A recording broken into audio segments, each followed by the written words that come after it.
జమ్మూ కాశ్మీర్ ఉగ్రదాడి చాలా బాధాకరమని, రాజకీయాలకు అతీతంగా ముష్కరుల దుశ్చర్యను తీవ్రంగా ఖండిస్తున్నామని మంత్రి పొన్నం ప్రభాకర్ అన్నారు.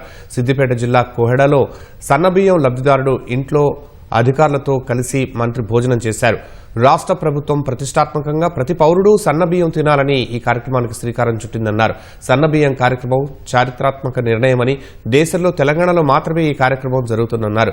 దీనిని కూడా రాద్ధాంతం చేసే ప్రయత్నం వద్దని, దీనిని మిగతా రాష్ట్రాలు ఆదర్శంగా తీసుకునేలా కేంద్రంలో ప్రాతినిధ్యం వహిస్తున్న వారు చెప్తే సంతోషిస్తామన్నారు. పహల్గాం ఘటన పట్ల కేంద్ర ప్రభుత్వానికి కాంగ్రెస్ పార్టీ అండగా ఉంటుందన్నారు. ఇలాంటి ఘటనలు పునరావృతం కాకుండా కఠిన చర్యలు తీసుకోవాలని కోరారు.